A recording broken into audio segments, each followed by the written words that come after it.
आपको कैसे मालूम कि वही असली टोपी वाले और कोई असली टोपी वाला भैया है? टोपी से तो वही नहीं है नहीं ना। नहीं नहीं नहीं, असली टोपी का आपने बात नहीं की नहीं ना, मैं देखिए हाँ। ओवैसी हर वक्त टोपी लगाते हैं, ये तो टोपी लगा के उतार देते हैं ये तो, लेकिन ओवैसी तो हमेशा बिल्कुल आप देखिए शेरवानी पहन के बिल्कुल अपनी अटायर में रहते हैं और मुसलमानों की हक परस्ती की बात करते हैं। यादव समाज भी मुसलमानों की हक परस्ती की बात करता है, अखिलेश यादव भी करते हैं, राहुल जी भी करते हैं, सब करते हैं। लेकिन जो उनको अपनी टीम में शामिल करना था तो वो तो बेचारे गाड़ी में भी नहीं चढ़ने आए, उनको तो पहले ही उतार दिया कि हम तुम्हें गाड़ी में नहीं चढ़ा रहे। नहीं, पहली बात की ये इससे डिसाइड नहीं होता हाँ। कि असली मुसलमान वही है जो 24 घंटे टोपी लगाए, बेशक। और इससे भी डिसाइड नहीं होता कि असली हिंदू वही है जो 24 घंटे टीका लगाए, तिलक लगा के चले, रक्षा रोरी और सब कुछ करके चले। असली हिंदू तो वो भी वैसी नहीं को है इंडिया ना। ब्लॉक में नहीं देखिए, बिहार में भी उनको एक्सेप्टेंस नहीं मिली। नहीं आप उनके दिल के आप उनके अगर आप इंटरव्यू देखेंगी तो ऐसे तो वो बहुत अच्छे से बात करते हैं, लेकिन जब उनसे इंडिया ब्लॉक का सवाल किया जाता है ना तो उनकी भी आंखें ऐसे मायूस हो जाती हैं। कहीं ना कहीं उनके दिल में भी दर्द है कि आप लोगों ने उनका साथ नहीं दिया है, उनको नहीं बैठाया अपनी गाड़ी में। सुनिए, किसका साथ किसने नहीं दिया अब वो वही जानते तो बताइए आपको वैसे कैसे लीडर लगते हैं? पहले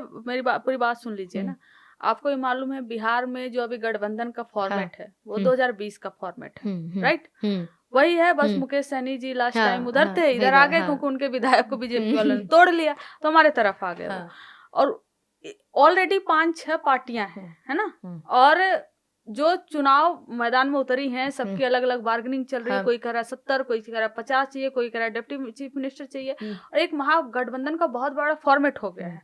और फिर आप क्या कहते हैं कि अलायंस की बात कैसे होती है? मान लीजिए वो अपने पार्टी के राष्ट्रीय अध्यक्ष है ना, वो हमारे पार्टी के राष्ट्रीय अध्यक्ष के पास आएंगे, वहां बैठकर बात होती है ना।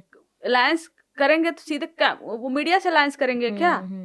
अलायंस हमारी पार्टी से करनी है तो हमारे पार्टी के राष्ट्रीय अध्यक्ष के पास आएंगे, बैठेंगे और बात करेंगे 1 to 1 कि मैं भी सरकार का पार्ट बनना चाहता हूँ या मैं भी बीजेपी को हराना चाहता हूँ। असली तरीका ये होता है ना कि ऐसे होता है कि आपने आप वो खुद नहीं, उनके जो प्रदेश अध्यक्ष हैं बिहार के, वो एक लेटर लिखते हैं, लेटर लिखकर मीडिया को देते हैं कि, और हमारे यहाँ भी भिजवाते हैं, मीडिया को देते हैं वो कि मैं इस अलायंस, क्योंकि मैं चाहता हूँ, हम लोग चाहते हैं कि बीजेपी को हराना और इसलिए मैं हम लोग महागठबंधन का पार्ट बनना चाहते हैं।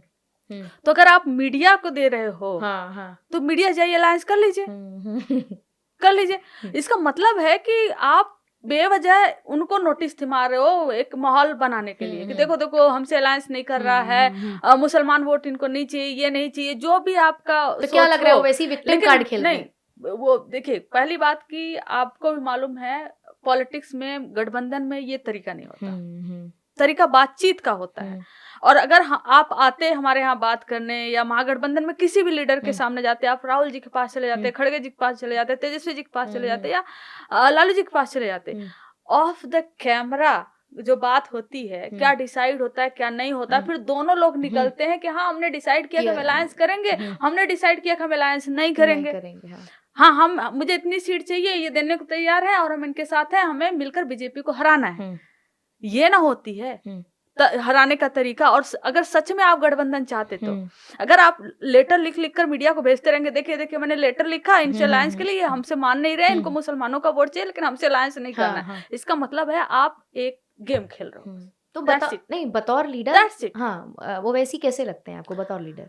देखिए लीडर तो लीडर होता है आपको, है ना, लीडर तो लीडर होता है। अच्छे बुरे कुछ लगते होंगे, उनकी बातों से इत्तेफाक रखते नहीं। हम चाहते हैं कि अगर वो चुनाव लड़ने आते हैं सीमांचल में आते हैं लड़ाते हैं, तो हम चाहते हैं कि अगर आपको बिहार में राजनीति करनी, वहाँ चुनाव लड़ाना है और ये, तो आप सालों साल रहिए। आप सिर्फ चुनाव के टाइम पर आते हैं और आप सोचते हैं कि चुनाव के टाइम पे आऊंगा और कुछ बोल दूंगा और वोट ले लूंगा और जिता लूंगा। तो बिहार की जनता तो नहीं साथ देती है उनका। नहीं, पिछली बार जो जीते थे वो हमारे पास आ गए थे, उन्होंने बोला कि हमसे गलती हो गई, हम उधर जाना नहीं था। तो कारण है कि बिहार के लिए आप बोल रहे हो, आप मुसलमान के लिए बोल रहे हो, तो आप बस चुनाव लड़ने के लिए आएंगे क्या? जमीनी तौर पर आकर आप उनके लिए आइए, वहां पर बैठिए, उनका दर्द सुनिए, उनके साथ हर रोज की जो समस्या हो रही सुनिए। आप नहीं सुनते ना। जो जीतता है ऐसा नहीं है कि सिर्फ मुसलमान के वोट से जीत जाएगा और सिर्फ हिंदू के वोट से जीत जाएगा, उसको हर जाति हर एक कौम का वोट मिलता है, साथ मिलता है ना।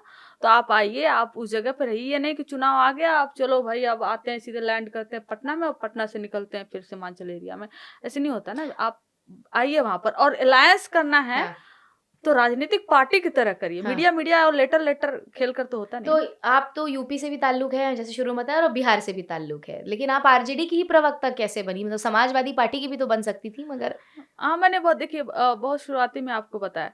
कारण ये है कि उसमें कारण बहुत सारे समाजवादी हैं। पार्टी में कभी अप्रोच नहीं किया आपको या नहीं किसी? नहीं, मैं उधर कभी अखिलेश यादव देखिए, से मुलाकात हुई है आपकी? नहीं, ऐसे नहीं मिली हूँ।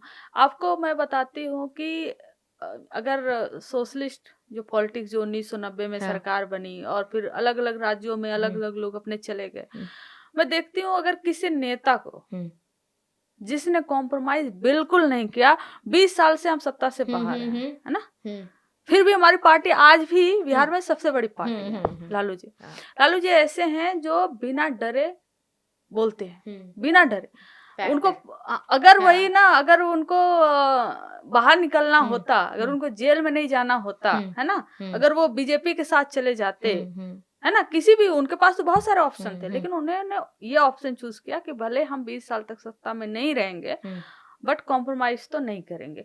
तो एक आइडियोलॉजिकल, अगर इससे देखिए तो आप Lalu ji he is the best, है ना? मतलब आपको प्रोत्साहित लालू जी की दूसरे जो है कि हम लोग छात्र आरजेडी में जब थे, और आप लालू जी के जो आवास है पटना में, वहां पर चले जाइए, आज भी अगर उनकी इतनी तबीयत खराब रहती है ना, और बैठे रहते हैं, लेकिन शाम से उनका दरवाजा खुल जाता है सबके लिए, सबके लिए खुल जाता है। और आप आइए, लालू जी से मिलना है आप मिलिए। और ऐसा नहीं है कि अच्छा ये है, ये मिल सकता है, ये नहीं मिल सकते। और उनके सामने अगर 10 लोग आए हैं, ठीक है, और उसमें से 8 लोग ऐसे हैं जो बहुत, है ना, अपने आप की एलीट और वीआईपी और बहुत पढ़े लिखे, बहुत पैसे वाले ऐसे, और एक गरीब वहां बैठा हुआ है, ठीक है, और लालू जी को पता चले गरीब है, रिक्शा चलाता है, वो रिक्शा चलाता है, और 10 लोग तो एकदम मार टाई बेल्ट ये सब लगा कर आए हैं, वो कहेंगे उनको रोको, पहले जो गरीब है उसको भेजो।